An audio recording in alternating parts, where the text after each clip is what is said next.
Hi everyone, it's Friday. It's foggy outside, very foggy. I've yet again forgot my cup of tea. I am hugely pleased to say that we've got Dr. Peter Caddick-Adams with us, better known as Caddick, if you know him.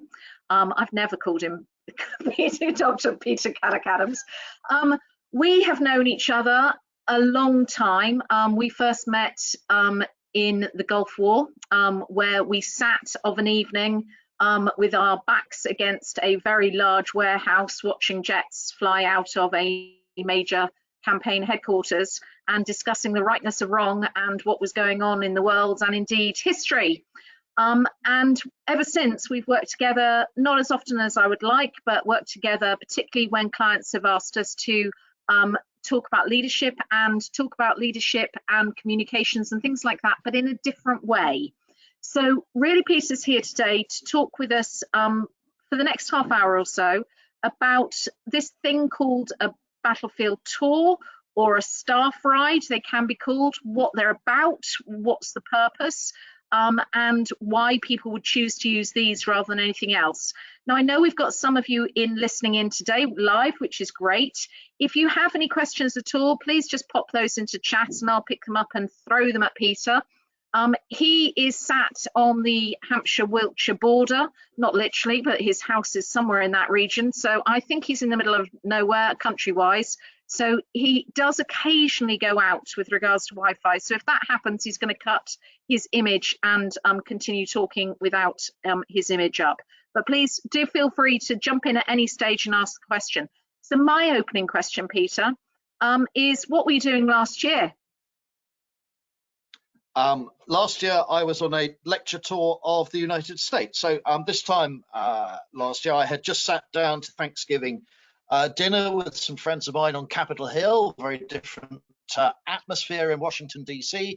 And I had traipsed across the United States, 12 states in a month, endless presentations, lunches, breakfast meetings and dinners. In all sorts of different venues. And I, on the back of that, I'd organised another for this March. And this November, I should be back there now in New Orleans. 'Twas not to be, and it just shows you that how we always need a plan B when everything blows up in our face. So obviously New Orleans, I think that you were in that massive museum in New Orleans, is that correct? And there was some book tour going on, so this was related to a book as well? Well, I've dabbled in it as an author, as you well know. So I have 6 books under my belt, and really I specialise in military history, mostly 20th century and a lot on the Second World War. And with my military background, having spent 20 years lecturing at the UK Defence Academy, what I do quite often is draw the parallels between leadership in the past and leadership in the current day, because my firm belief is that I'm a historian, as are many of my academic and professional colleagues, but history isn't something that sits on dusty bookshelves or that you should study for its own sake. History has a relevance to us today, and it's not something that we use to copy to get the future right. It's something that you look back on and you realize that people have used history and themselves been aware of it, and just as we can use history to get ourselves out of a hole.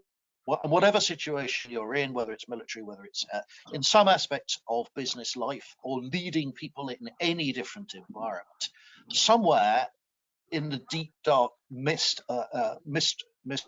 history, there is someone who has been in a similar difficult situation and somehow they found a solution. And it's that reassurance, I think, that history brings us. And you can study anything, you can study any different aspect of history, military history, but we are the same people. So when you're in America, does the focus tend to be on American battle campaigns, so the Civil War battlefields? I mean, obviously, Americans are very keen on having guides that are dressed in period costumes and explaining what's going on. So people are, when they're going to historical sites, they're far more likely to be in immersive teaching, if you like. Is that when you're in America, is that your experience, or is your experience to take something like a World War II campaign and talk through what happened to a particular leader and why that can be applied into normal business life? Okay, well, Kath, I mean, the simple answer is we all learn in different ways. Some of us like to hear, some of us like to see, some of us like to touch, some of us like to walk. And so we all respond to different stimuli. So walking the battlefields is a very good way of studying what went on in the past. But seeing reenactors is a way of bringing history to life if you don't really know it very well. But 40 years ago, we didn't have reenactors. Nobody spent their weekends recreating the Somme or Gettysburg, wearing odd uniforms and getting wet, cold, and muddy.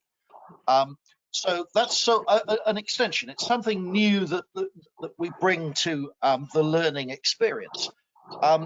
So I would say, you can use them all in different ways, in measured ways. The essential point is it often takes you out of the classroom. And let's face it, the courses that you and I teach, are involved in, and have suffered, are all merged into one. Some sort of dreary post-lunch haze in a ghastly hotel in the middle of a bypass, where you are struggling to keep alert and focus and bring something worth taking away. And when you look back, what shines out? But if you've walked that battlefield, that's something you'll never forget. And you're also confronted with the price of failure, and that price of failure is a war cemetery. I think so that's it's more difficult to measure failure, I think, in a business sense. You can laugh it off. You can deny that you've lost a particular election. But it's far more difficult to avoid that reality when you're confronted with that sort of life and death ultimate experience that a battlefield brings you. So do you always try to finish in when you're walking a battlefield? Would you always try to, so let's use Cyprus as the example. You've got some amazing villages that you can stand over on the Cypriot-Turkish borderline and explain to people that this was the end result, that people moved very, very rapidly from this town that is now completely empty and on the borderline.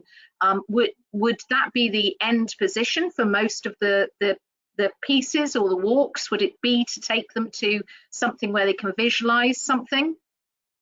I think if you can, that obviously leaves a huge impression. And while we're talking, in the United Kingdom, we have a Netflix series that's being screened and everyone is talking about, called The Crown. And that's the story of the royal family. And currently it's dealing with events that you and I remember, Princess Diana and so on. Now, The Crown is a TV show. It's acted by actors, it's to a script that is written, and it's not history. But the trouble is, many people that you and I are talking to are regarding it as history because they didn't live through it, they don't remember it, and they don't know the people involved. And in the wider world, the wider English-speaking world, that is fact. That is as close to understanding what really went on as those people will want to be. And yet it's completely made up. And there's a lot of controversy about just how real or false it is. And I think, in a wider sense, there's so much of our cinematography and TV history that goes wrong because it's not history. You can only do a certain amount within camera angles and scripts and financial backers. So when you take your people onto the ground, or you introduce them to reenactors in uncomfortable uniforms, you bring a degree of reality that are the most familiar learning media, that of the big screen or the little screen, cannot give us. And when it does, it often gets it wrong. Mel Gibson in The Patriot, or Gallipoli, or Braveheart, classic example. Great cinema, not history, but a lot of people take it away as history. And that's why I think doing something out of doors when the weather permits, but on real terrain that has been drenched with someone else's blood at some stage or other, really brings things home in a learning environment that's, that works not just for the military, but works in every kind of study of leadership or logistics or management, or all sorts of other studies about communication in a wider sense. So if I was to say to you, okay, Peter, well, we can go anywhere, but I really need you to bring out the following lessons, and one of them is strong leadership but poor communication. We haven't rehearsed this, so you might be going, I don't know, Kath. But one of them is a strong personality but a poor communication piece. Where would you be suggesting to me that we go? Okay, so straight away I could take you to Gettysburg, just outside Washington, D.C., easy to get to. And you have the two opposing armies from the south and the north that meet, not really understanding how strong or weak each other are. And the 3-day battle could have been decided on day one if either side had got real-time intelligence, granularity, understanding of the other's situation and strengths. We could go to Waterloo in just outside Brussels, in the middle of Europe, and encounter exactly the same lack of understanding that Napoleon has of the Duke of Wellington or Wellington has of Napoleon. And a battle that could have been decided in Napoleon's favour early on. And that battle was Napoleon's to lose rather than Wellington's to win. Now, had Napoleon, of course, won, you and I would still be having this seminar, but we'd be doing it in French. Yeah. So do you think that then the important thing, because sometimes one of the biggest challenges as a teacher, as somebody that's helping people to learn from any experience, is to conceptualize it and to put it into their terminology. So do you then play it into the business regime? So let's take Gettysburg again. It could well be, the big point out of that is that they didn't know enough about each other. They hadn't done their background work, which is why it led to this awful bloody war. Would you then play the parallel that, having walked through the actual campaign, would you then bring them together and ask them to play the parallel, or would you present the parallel? Well, if we, the problem with our learning, as we were talking beforehand, podcasts are very much one-way traffic until we come to questions at the end, and classrooms can be if you're not careful. But if you're out in the ground, then people do chat more readily. They're more prompted to involve themselves, perhaps if only because they're cold or they're tired of standing up all the time. So you've got movement. A movement excites comment at the very least. So a good facilitator is always on the edge because you are controlling a herd of unruly cats, shall we put it politely, all the time. That requires buy-in. It's not just you and a class. You are involved and you're interacting all the time, and I think that's what one of the things that sort of outdoor environment brings. But there's not just the military sense. There's not just the leadership.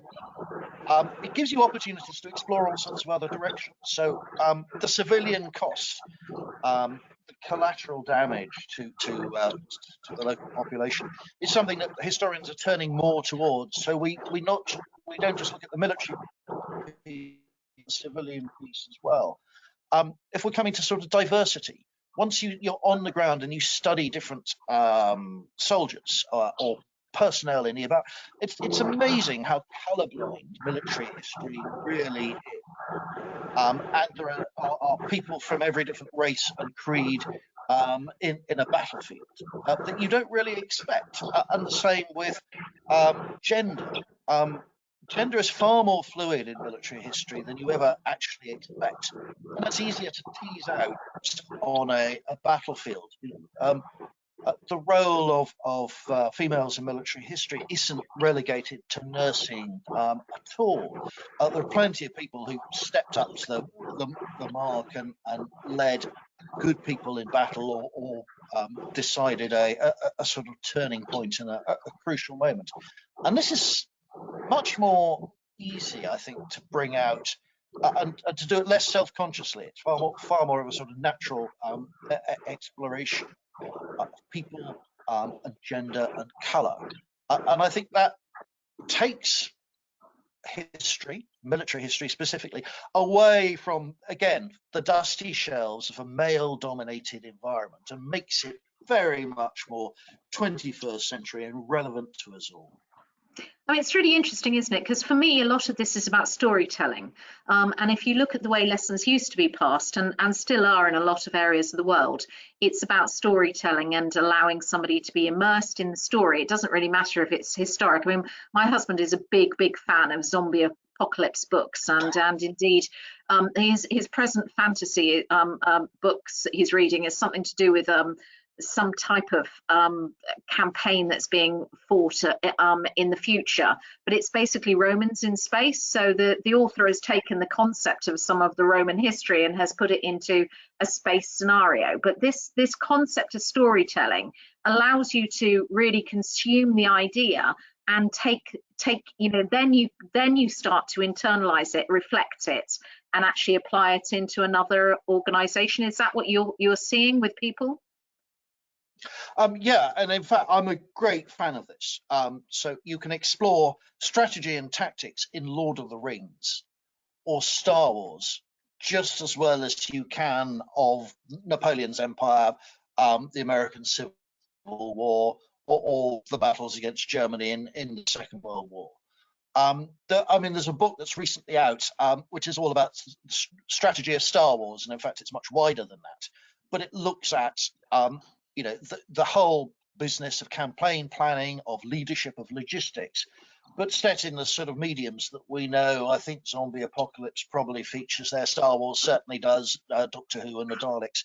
I mean, why not use far more sort of contemporary nuances to explain the age-old truths? Because they're still written by humans. They're still portraying human-like people with the same hopes and fears. And to that extent, does it really matter if we're talking about Davros, founder of the Daleks, or a British soldier fighting under Henry V at Agincourt in 1415, or under William the Conqueror in 1066?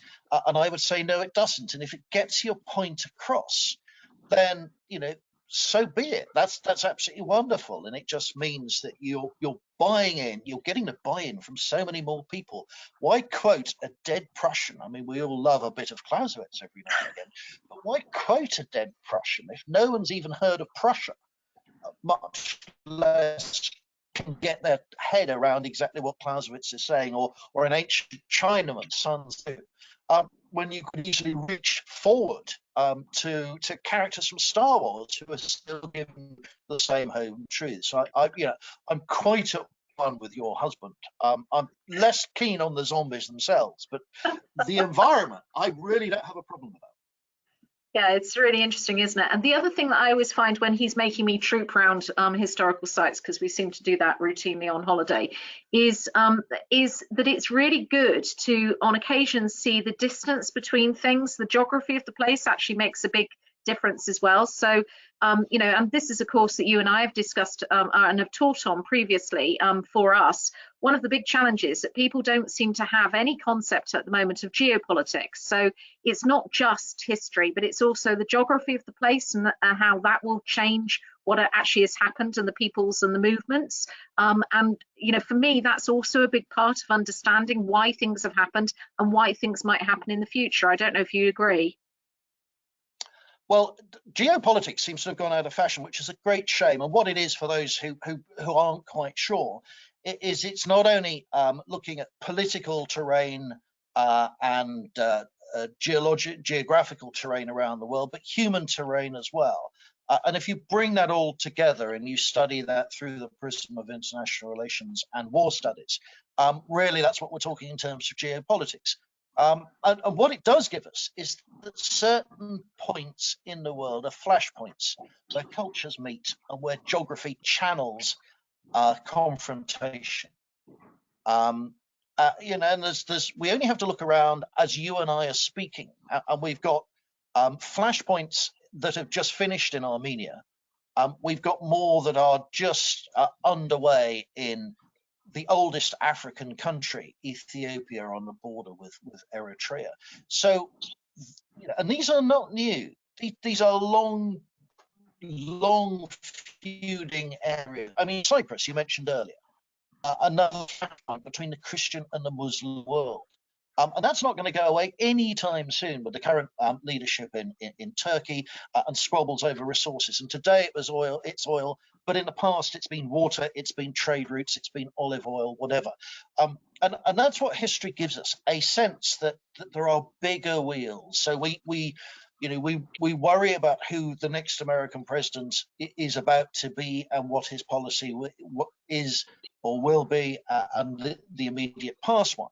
But the bigger wheels of history just give you a sense of grooves and repetition, and that's what decision makers in business and in the military need, a sense of that not that 5-year political process, but that 30-year, that 50-year drift and trend. And history gives you that in spades, because those things don't change.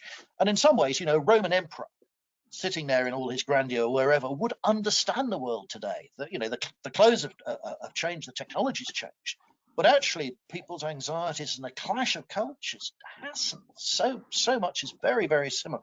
And of course, the geography doesn't change. So geopolitics, in that wider sense, is something that Napoleon would recognize, that a Caesar would recognize, and that is just as important now as it ever has been.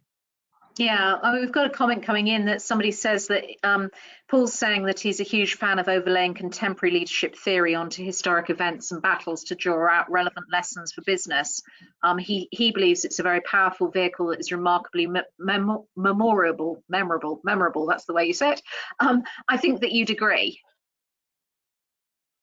Yes, but I think there's also, we are inclined to look at leadership in a positive way and say, okay, what are the great aspects about leadership? How do we emulate them to get the best and make most of our own skills and to motivate the people that we lead? And if I ask you the question, have you ever been led by a good leader?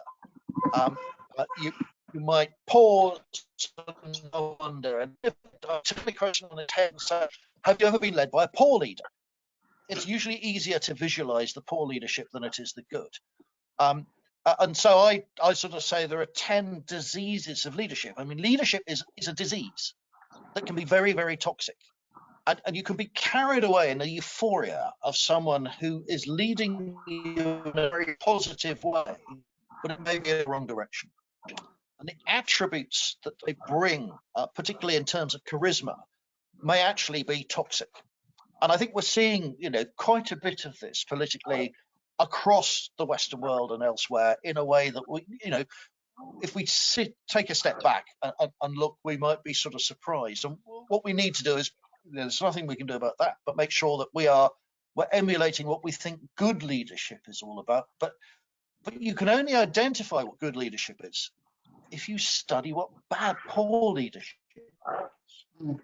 And actually, we don't. We just look at one side of the coin. Yeah, I agree with you. I'm going to take us full circle. So if you were, and you've been doing this for so long, so it's probably a difficult question to answer in some ways. But if you were being asked to lead a battlefield tour, what sort of things, what type of activities or skills do you need in order to do that? Because this is a different way of delivering a lesson. It just happens to be a lesson that you're using through the medium of history and through the medium of a military campaign. But what are the things that you need to have put in place, is my final question. Okay, well, many people listening may have been on some kind of battlefield tour or staff ride, and we tend to look at it from the point of the victors, or at least just one side. How do they do? How do they get the result?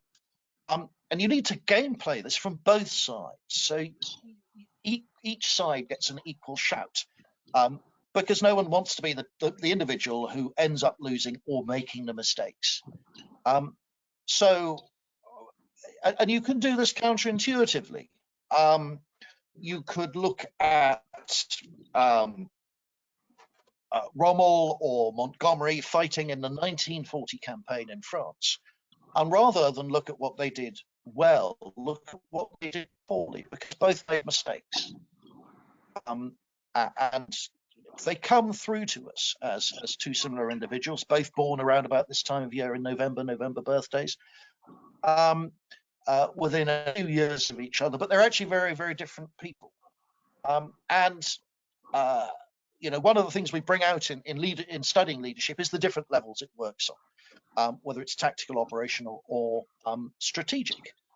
And Rommel is a very good tactical leader, but he's always there rolling up his sleeves, perhaps in moments where you would think, actually, that's someone else's job. He needs to stand back and be doing something else.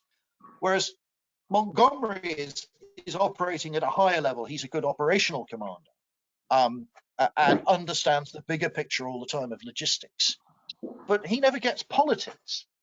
And if there's politics involved in your military operation, then that takes you to the strategic level, where you have to worry and concern yourself with alliances and coalitions and partners from other nations, and in terms probably partners from other companies. And Montgomery would be very poor at that level. So he wouldn't be a good boardroom player. And so good leadership can be good at the tactical level, but poor at the operational or strategic, and so on. And so once we start to inject those variables into everything else, you see that you could make history relevant all the way through. And it's not just a case of casting someone in the best possible light. You need to bring out their flaws as well, because we all have our flaws.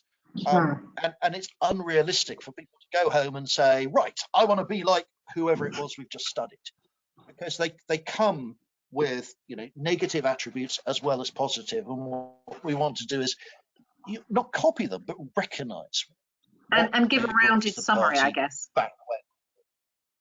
And give a rounded summary, I guess. Yeah. So it's a really. Yeah, I mean, yes. The walking the you clearly need some preparation beforehand, which I would call phase one, which might be a briefing so that everyone has a level playing field with the reading. And we've all got limited time, so you need to be realistic about that. Getting out on the ground is clearly the meat of the sandwich, but everyone's itching to do that, and you lose so much if you're not properly prepared beforehand. And how many people say, well, I haven't got time to come to the preparatory briefing, but I'll be there on the day. Well, the two really do need to be linked for you to gain the most. And then there's a really important phase three, which is when you sit afterwards, not on the ground, not on the day, but afterwards in another session all together, and say, right, what did that mean to you? What was your takeaway from it? Because you need time to think, to gel, to put it in context into your own life, into your own business. It may be just personal life that you are looking to take something away from. It doesn't just work in a sort of corporate sense or a military sense or a political sense. And there's one other aspect which we haven't dealt with, which is that talking about historical figures is a very good code for talking about your contemporaries. If we want to talk about the strengths and weaknesses of a Montgomery or General Douglas Haig or Pershing or whoever it might be in World War II, you could frame it in terms of you're actually talking about your corporate chairman. Yeah. You're naming her. You're doing it in code. You're layering history on top, so everybody actually knows who you're talking about, but you're not offending them, and you're not blatantly being disloyal to the company. But so you're fleshing out strengths and weaknesses in a very positive way, and history can do that so well for you without you being disloyal in any way. Peter, I knew that we were going to have this problem, but as always, we've dashed through 30 minutes. John, thank you very much for your comment as well. I agree that Cyprus is a hugely interesting campaign. My favourite story is the one of the British commander who walked up to the Turkish tank and knocked the Turkish tank with his pipe and asked him to please move his tank off British soil, which always makes me laugh. I can just see somebody in the 70s in British puttees doing British that. way of war, yes, exactly. It amuses me every time. Thank you very much for your time today, Karak. I'm really grateful. Everybody, we move on to a completely different topic again next week.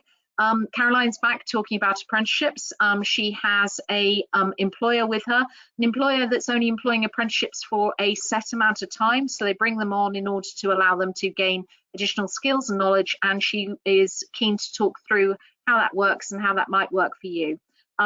Peter, Karak, hopefully you and I, well, I know you and I are getting together soon again on another Zoom chat to talk about your very, very famous new book, Number 10, or the Prime Minister's, and look forward to seeing you then. You take care. Speak soon, everyone. Bye. Thank you very much.